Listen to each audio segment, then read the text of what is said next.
Our next speaker is Gary Lane. Gary is from SiMINE, which is part of the Mandela Mining Precinct, or SiMINE at the Mandela Mining Precinct. Craig's been very passionate about transforming the mining industry, been in the space for over 26 years with a global reputation for mining transformation.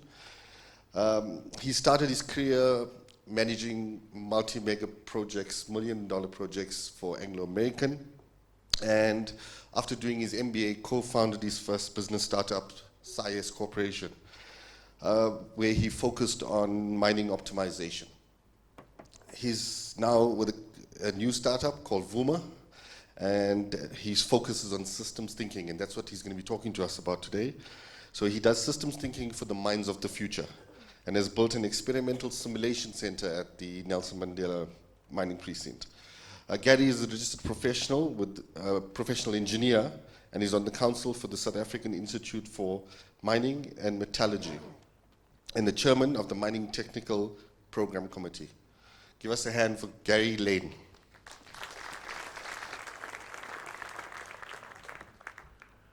Hi everyone, and thank you very much, Patrick and ESRI, for this opportunity. And yeah, happy birthday to 30 years birthday, which is really quite a milestone. I'm going to keep the cameraman at the back away because I'm going to be moving around a little bit because I talk best when I'm moving. So this is just another presentation on Industry 4.0. And you've probably all heard about Industry 4.0, so let me get going. So there is a big promise that Industry 4.0 brings, and it's saying we're going to transform how we do business, we're going to make mega profits, we're going to change the way the world is working. There's going to be automation, there's going to be artificial intelligence, there's going to be big data analysis. There's a whole host of exciting things, and we're in a very exciting age that is going to transform how we do business. Look at it, the likes of what has already been accomplished in this world. The Deloitte 2019 Global Human Trends said, just in South Africa, 51% of the companies are actually investigating or exploring automation, and 58% said that they are going to look at replacing normal manual tasks with some kind of automation. So that's very scary, and I know that most of you go, oh my goodness, am I going to lose my job? And there's a lot of fear and worried people out there.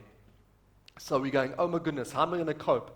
There's going to be all this technology, there's all this automation, there's now terabytes of data, there's live dashboards, we're going to have so much, and we're also going to be losing our job, and will I be able to cope? So there's a lot of fear out there. Hands up if anyone is afraid that they're going to be losing their jobs. So I'm going to talk a little bit about that. So we've got a rapidly changing world. We've got growing complexity. Businesses are becoming far more complex, and we've got far more real-time data. So what about us? Now, interestingly, probably one of the most famous South Africans, who's going to be probably the industrialist of the century, his name is Elon Musk. He has built SpaceX, he's built Tesla, he's got the fifth mode of transport, which is the Hyperloop. And he tried to build a completely automated factory for the Model 3. And if any of you have been following that story, he's really been battling to ramp it up to full production. And what Elon Musk said, and this is a quote from him, is that the most underestimated resource is actually the human.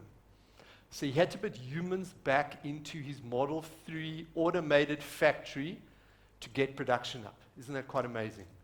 All right. So that's actually the title of my presentation. It's not Industry 4.0.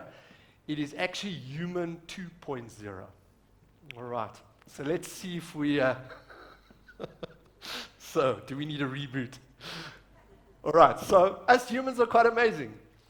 You know, if you look at how we've evolved, I mean, we've survived, and we've done most incredible things. I mean, we've flown to the moon, we've invented stuff. I mean, look at what has just been achieved in the last 100 years.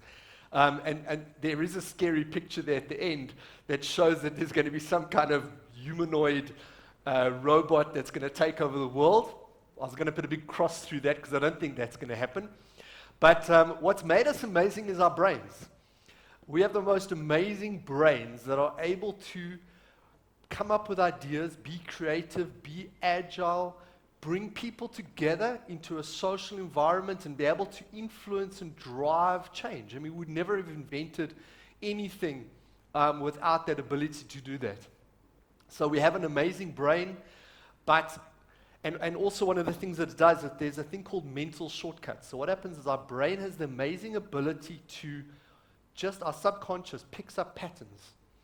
And it's able to discern the patterns without us even realizing it. It's happening in our subconscious. I mean, if you think about how you drive a car nowadays, we're unconsciously competent. We just do it. It just happens. And there's a whole lot of things that are happening in our brain, in our subconscious, that we've learned over the last few thousand years. It's probably in our genetics. It's what we're exposed to as we children and babies and children in our work. So we take all of this information, all of this data, we bring it through our conscious and into our subconscious brain. And unfortunately, so even though we're so amazing in our brains, it does bring what we call biases or prejudices, all right? And there are a whole bunch of biases that we have. So when we start making decisions, there are all these biases that are sitting in here. So our brain wants to make the quickest, easiest, lowest risk decision without us even realizing. So there's a whole lot of biases, and I'm not going to go through all of them. There's a whole lot of them. If you look on Google, you can go and see the biases. There's a bias, for example, called anchoring, which basically says if you've already got some information in your brain and you are something else about something, you anchored already in a certain point. So a little case study example is there were these two judges that had to do a judgment on some court case. And before the final judgment, this was a trial, they threw some dice. And the dices had been rigged so that the one dice was throwing a 3 the whole time, and the other dice was throwing a 6. So these judges were seeing, one was seeing 3s, and the other was seeing 6s. And when they were asked to go and give a sentence length for the same person, same facts, same evidence, the one judge who'd seen the 3s gave a far lower prison sentence or sentence than the one who'd seen the scene. That's an example of anchoring. What we also do is there's another bias called availability. So what happens is we take the easiest route of where information is available so that we want to basically validate something that we have already got a preconceived idea about. We bias based on what we see. So we may ignore everything that we don't believe supports our view.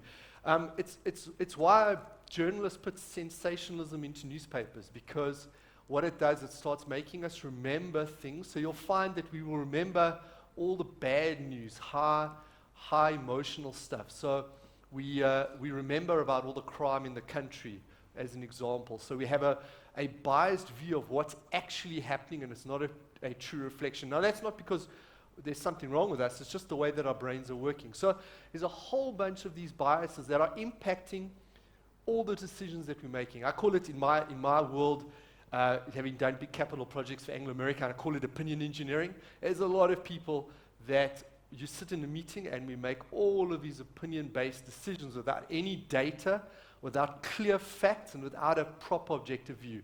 And again, it's not because anyone's a liar, it's just because we have biases that we have inherently brought in. So there are a whole bunch of biases. You don't need to read the screen there. If you go on Google, you'll go and read about all these phenomenal things that our brain does. So another important thing is legacy is very powerful. We don't like change. Some people, if you just move their desk in the office from the window to the other corner, they almost want to resign. So, and it's happened. You move office. I moved offices once, and I think the person had to go through 3 other gantries on the e-tolls, and it was such a major issue that this person had to now do 3 extra gantries under a toll, because now that's legitimate. That's how they felt, and we don't like change. So the difficulty is not so much in developing new ideas, it's escaping the old ones, all right? So we don't like change. You can imagine the fear of new technology. And often that, you've got to understand that the change is generally brought from an emotional, fear-based perspective. So maybe there's new technology being introduced, and now there's all this negative comments around the coffee machine. It's because it's fear. Will I be able to do the job? Is it going to be more difficult than I can cope with? Am I going to lose my job? So there's a whole bunch of things that prevent that change from happening. So I'm talking a little bit about IQ. So when we entered the Industrial Revolution and we had to now start building the Model T car, and we invented the thing called the production line, the most important thing we needed was IQ. And that was an ability to be able to follow a defined set of tasks. Now, our schooling system, I'm afraid to say, is probably still very much based on this whole IQ concept, all right? And you'll see that, schooling was designed to really make sure that people could follow the tasks of the Industrial Revolution. And then what happened, suddenly dawned on us that, wait a minute, it's not just one person following a set of tasks.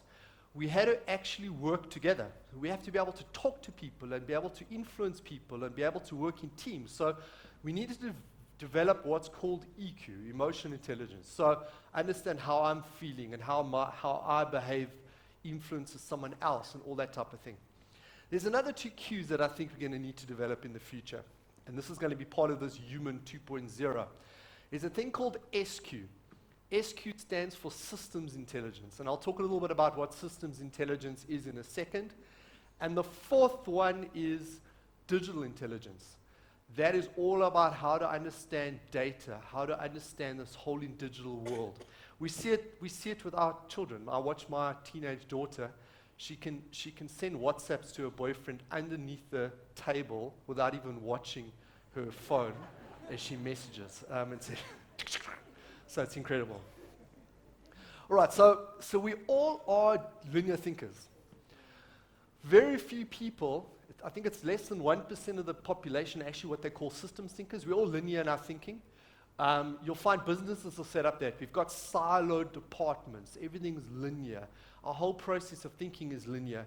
And systems thinking says we're taking a perspective of everything and how everything influences everything else and understanding circular connective aspects. So if you have a look at a system could be the sovereign economy, and within the sovereign economy there's a mining industry is another system. So this isn't a talk on systems theory in detail, but just to know that there's this thing, and you can go and Google it in as well, called systems thinking, and it's really about pulling together all the different aspects to make decisions and understanding all the cause and effect relationships. There's a few examples of the habits of a systems thinker. I won't go through all of them, but they want to understand the whole picture. So they'll understand the big picture. They want to understand the circular nature of the complex system. They continually test assumptions. They do scenario planning. These are all elements of systems thinking. So what's important is that you can take this complex, because we're not saying things are going to get simpler. No, they're going to get more complex. There's going to be more data. Now we're going to have artificial intelligence sitting above stuff and trying to pick up causal effects. But systems thinking is about taking this complex world and simplifying it into a structured, simple way so that you can make effective decisions. So what's important here is when you simplify complexity, you get effectiveness. And effectiveness is about getting the maximum value out of something because you can make the right decision. You can get a team to work together. How many of you go to probably 10 to 15 meetings a week? Hands up. Yep. So we probably all got a lot of meetings. And if I had to ask everybody, do the meetings finish on time? No. Are the right people at the meeting? No. Does the chairman run an effective meeting? No. Do I go to meetings I shouldn't even be at? Yeah. So there is an example of, imagine if every single meeting, and this is something you should implement right now in your organization, must have an agenda, even if it's got 4 line items. It must have a purpose. It must have an objective, all right? It must have clear results of what you want to achieve out of that meeting, and only invite people that are linked to the outcome for that meeting. That one thing will take that 3-hour meeting and maybe make it a 20-minute meeting. There's an example of what you could do. The next thing, that was SQ. Now let's talk a little bit about digital intelligence, okay? And the first thing is data. We have a saying in what we do, we call, in God we trust, the rest of you bring data. And the whole opinion there is, we will hear lots of opinions of why something's behaving like it's doing, and there's a variable that's going up, and there's all this opinion. My view is very simple. Show me the data. There is so much incredible analysis that can be done with data. We don't even use 2% of the current data that we have, all right? Problem number one, most people don't even know how to format and collate data. There's a thing called categorical and numerical data. Most people don't even know the difference between categorical and numerical data. Numerical data is something that comes off something that's reading it. So measurement, temperature, weight would be numerical. Categorical would be time of day, shift. All the spatial information in a GIS is generally categorical data. And categorical data is so valuable. It could be compared of population by area. The area of integrated numerical and categorical data. And that's so important. So we don't know how to gather data. We don't know how to analyze it. We don't even know how to format into a format that we can do analysis. And then there are incredible tools to do analysis. And I can tell you from our experience that we've done with work around the world, very few people know how to even use data to discern it.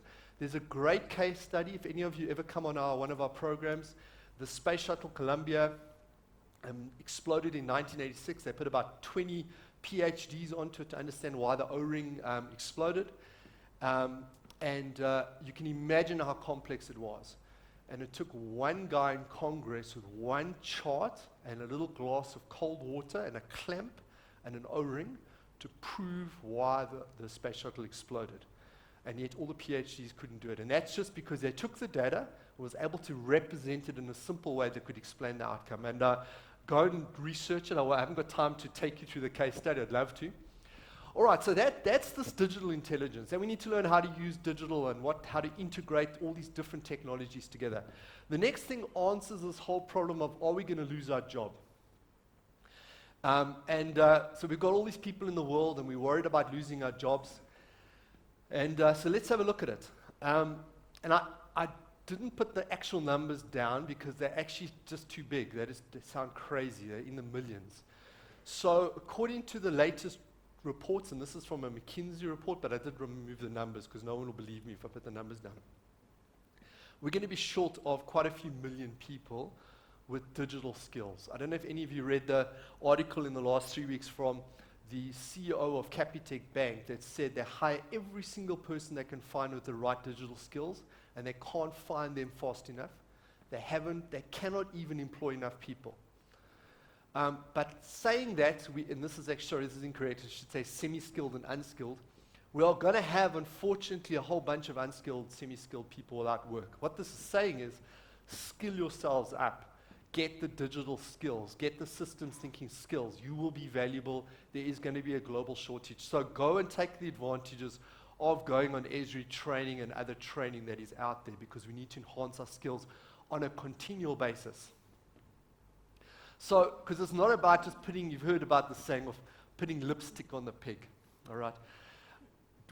This is about actual skills. This is about cross-functional experience. It's not about just putting a lipstick on the pig and getting a certificate. This is about real tangible stuff. So there's this human 2.0 hot fix that we need. I think we need a reboot. And there's some new skills that we need. And I didn't put all of them down here. I'm no expert on all the psychological and leadership stuff, but I'm saying we need systems thinking skills. We need data-based decision-making skills. How do we effectively use tools to make decisions? And have a look at the Space Shuttle Columbia case study. It's an incredible case study. If anyone wants it, can get me in the tea break and I'll share it with you. Sorry, I pushed that button. Another important thing, cross-functional skills. Hey? You don't need to stick in one industry. I can tell you now, every single business is exactly the same. We work around the world from high tech to mining to toilet manufacturing. Every single one of them is exactly the same. Doesn't matter how much automation, doesn't matter how much expert control they've got in there.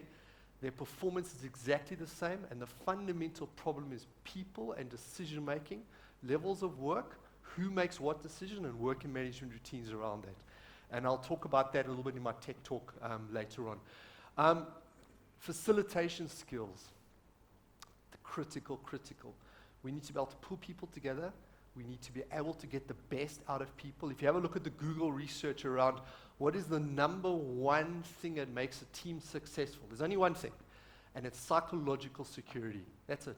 Make the team feel safe, and you'll get the best out of people, because their brains work best when they feel safe and you can voice stuff without being criticized. Because you probably don't open your voice and say something because you think, everyone's going to think I don't know what I'm talking about, or do they think I'm stupid? Or, when you first come into a meeting and there's a whole bunch of people there, you often sit there quiet because you're not sure. You're trying to suss it out. And then agile and adaptive to change. We're entering a world that's changing fast, so we need to be able to adapt. All right. So the last thing, I do just need to put a little advert in for the Mandela Mining Precinct. For those of you who don't know what the Mandela Mining Precinct is, it's a mine for mines. It is an R&D innovation hub sitting in Melville in Johannesburg, sponsored by industry and government. It's driving R&D and research for the mine of the future in South Africa, and to generate, and that's what Mandela Mining Precinct is. MEMSA is the Mining Equipment Manufacturers Association. That's about building local South African manufacturing capability for the mine of the future to export into Africa and globally. And then I have my business at Mandela Mining Precinct. It's called SiMINE. We've built a simulation, experiential simulation lab there to start teaching people about systems thinking, teaching the skills around how to effectively manage a business, give them the skills and the organizational design to be able to run a complex system of interconnected activities. So we've run this now all around the world. I can tell you now, my assumption was that there was a low level of systems maturity in mining. It doesn't matter where you go. It doesn't matter what industry. It can be an organization of PhDs. The same fundamental problems exist in any industry, whether it's high tech or whether you're mining. Whether it's a mine, you're mining material. If you're making toilet paper, it's exactly the same thing. And really what it's looking at is taking businesses up that curve of performance and building the facilitation and systems thinking skills to do that. All right, so there, you're more than welcome to come and visit. If ever you want to come and see what it's about, come and support the Mandela Mining Precinct. Some of you might already be involved. So thank you very much.